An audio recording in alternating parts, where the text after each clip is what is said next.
Every family has someone that's thought to be the backbone of the family.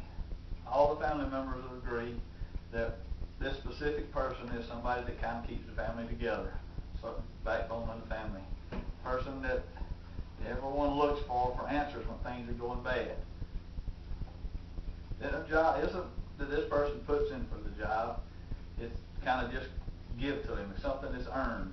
And nobody asks for it. Nobody tells the other family members, hey, if you have something going on, call grandma, grandpa, father, mother. It's just somebody that the family kind of assumes as being the backbone of the family. I'm Charles Evans, and I'm going to talk to you today about my father. I've often said on several occasions that until a person has children of their own, they never realize the sacrifices that each person makes. How many things they give up in their life for their family. How do they gain such respect? They gain it by earning it. Respect isn't something that you can demand your family saying, I'm going to get respect. It's something you need, you call me. A lot of parents say this, but yet in return, if you talk to the entire family, you'll realize that there's one specific person in this entire family that everybody counts on. I think back when I was a child, my father seemed like he worked all the time. He worked 2 jobs, not to mention the stuff around the house, because we pretty well lived on a farm most of my life. So not only was he working 2 jobs, but there was a lot of other additional things around the house that had to be taken care of.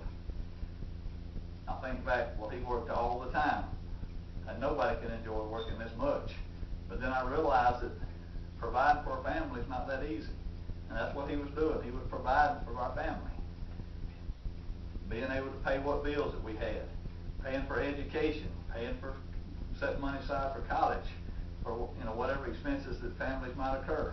But I remember he always provided for our family. At any time that might have seemed like what we needed, he always took care of it. Whether it was a new ball glove, whether it was something we needed for school. As most people know nowadays, school's not cheap. There's a lot of expenses involved in school, especially when you start getting to higher grades and also college degrees. There's a lot of things, but my father was there. He always provided money for us. I look back and I think, how much time did he spend with the family? He did work a lot. He worked a lot all the time. He worked, like I say, he worked 2 jobs. He also worked around the house, but yet he was always there. But whether it be a ball game that we needed to attend, whether it was a special event at school, no matter what, if my dad knew about it, he was always there for the family. Me and my brother, and also my mother. He was always there, the backbone of the family, keeping things together.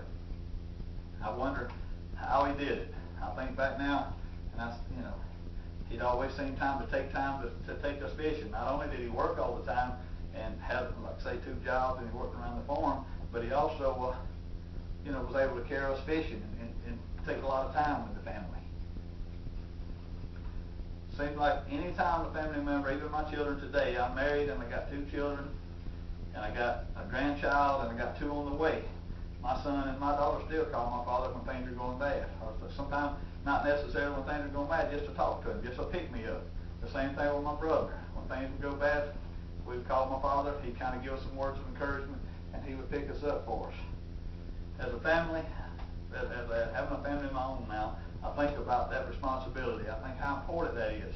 I think what a major role that is for a family member to have that much on you, that your family is going to count on you, but that in return, I think, well, that was a major accomplishment. The respect that he has earned, and how much we love and count on his wisdom for carrying us through our lives.